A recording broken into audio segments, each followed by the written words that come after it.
Good afternoon.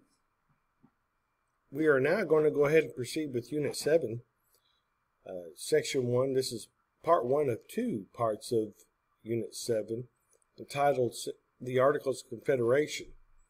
In this particular broadcast, we're going to introduce the Articles of Confederation as our nation's first constitution. And soon after the Revolutionary War, the colonists realized that they had to have a stable government and structure for one reason, to kind of gain the respect of the world. They're a brand new baby nation. They set about gaining the respect of France and Spain and even England to an extent, which didn't work out too well at first. But they come together and they drafted the Articles of Confederation. The thing about it is the colonists needed a plan of government, period. And it needed to meet the needs of all 13 colonies, all 13. The states joined the fight against the British, but are they going to be able to work together to maintain their independence? It's like I said, it's a fledgling new country. They have many needs. They've been used to being governed by England for 200 years now, and now they have to set about the task of setting up their own government to take care of their own affairs. The state's first task was to establish their own political institutions. So in May 1776, Congress asked the states to organize their governments. Each state was asked to form a state legislature to help run the affairs of that particular state. Each state adopted a constitution. And basically what a constitution is, it's just a plan of government. In which laws and rules for that particular state would be laid out. Each state had learned from British rule that it did not want too much power in one person's hands. They didn't want a monarchy. They didn't want a king. They wanted the power spread out amongst the legislature.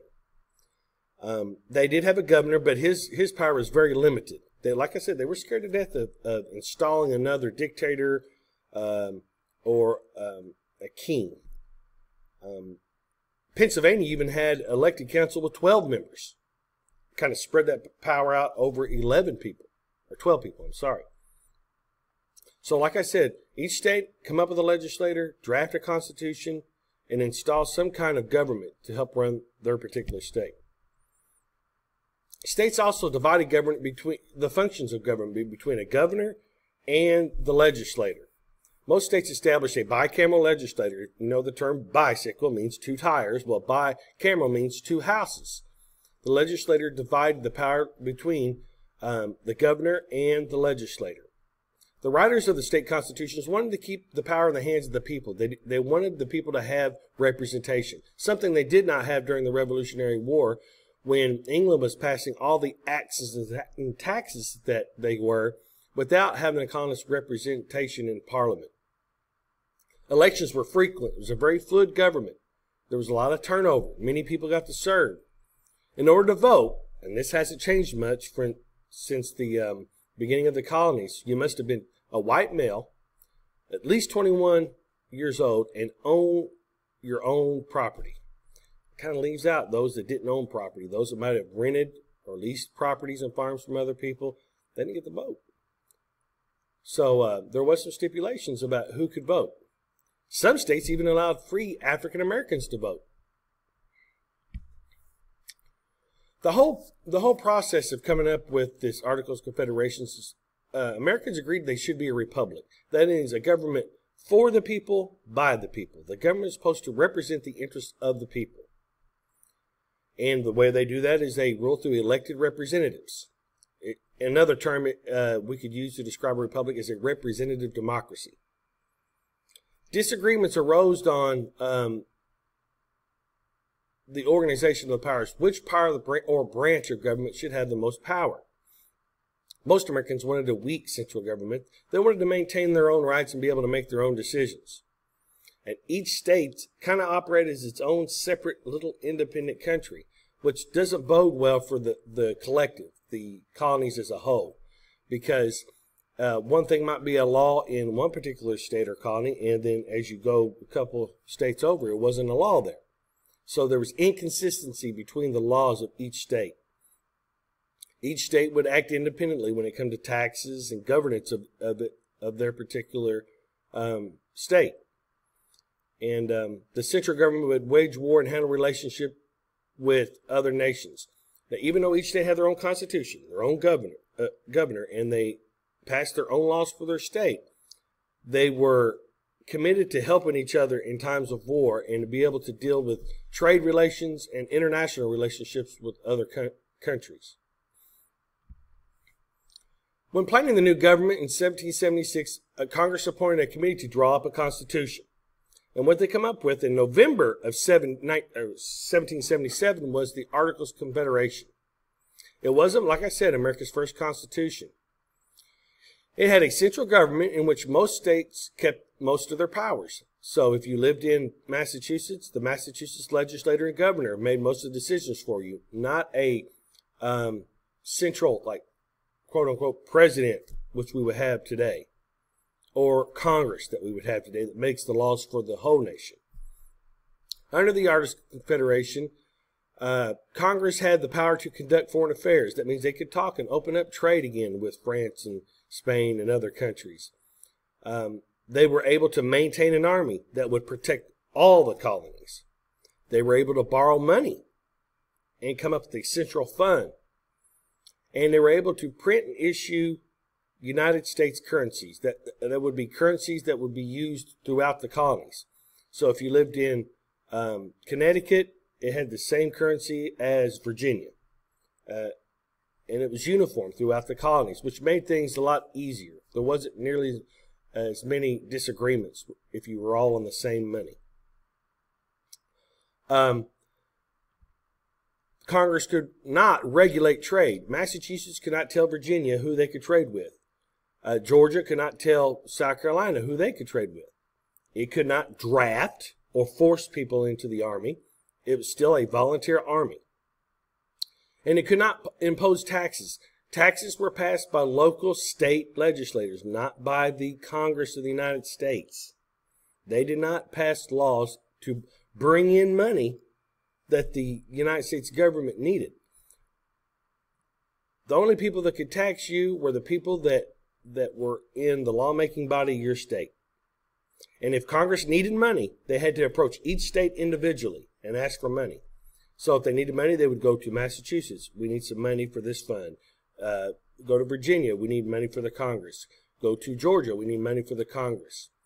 And each state would contribute as asked for by Congress. But they were not required to give this money to Congress. Today, when Congress passes a law for taxes, everyone has to pay. There is no choice. Under the Articles of Confederation, each state could deny the request of Congress for money. One big weakness of the Articles of Confederation is that it had no executive branch. Remember what I said, the colonists were scared to let one person have too much power because they didn't want to have a monarchy or a king situation in which one person would have too much power and be able to make too drastic decisions against the citizens. But there was nothing to execute the laws that Congress passed. There was no formal head of state for the United States, which was a glaring weakness. I liken this to a chair with 3 legs. If you look at that, you have a legislative branch and a judicial branch, but no executive branch. Imagine you sitting on a chair that was missing a leg. Well, that chair would be unstable. And that was, like I said, one of the major weaknesses of the Articles of Confederation. The Articles weren't really even fully accepted or supported by the states as a whole. Not all 13 colonies or states agreed with the Articles of Confederation. One good thing about the Articles of Confederation, each state got 1 vote, no matter how many people lived in your state. Today, with our electoral college system, California, Texas, New York, the bigger states with larger populations have more votes in Congress, in the House of Representatives. And we're going to talk about a bicameral legislature and how the United States Congress is set up under our Constitution that we currently have a little bit later. Larger states thought, well, since we have more people, we should have more say in the government. But that's not the way it was under the Articles of Confederation. 1 state, 1 vote. There was land claims. Remember, the colonists now are free to move into the Ohio Valley and expand. Many states were claiming land in the Ohio Valley, and in some cases you would have two states claiming the same area. Maryland refused to approve the Articles of Confederation until the states were able to agree on expansion and what states would acquire what land in the Ohio Valley. But in the end, all states did approve, all 13 states approved the Articles of Confederation March 1st, 1781. Under the Confederation government, it ran from 1781 to 1789. The government was not strong enough. Remember the chair I said that was missing in leg, the executive branch. To pass any laws, it required 9 of the 13 states to agree, which is a pretty big majority. Despite weaknesses, it made some important achievements. Under the Articles of Confederation, America's won independence and expanded their foreign trade. They were able to start making money again with their trade. It also helped govern the areas in the Ohio Valley where the colonies were wanting to expand out west. It laid down guidelines and stipulations for adding land to states and also adding states themselves to the United States. When we go to talk about part 2, that's where we're going to begin. We're going to begin about talking about how does the United States add land to itself in the Ohio Valley. Thank you, and that's the end of part 1. Stay tuned for part 2 of the Articles of Confederation.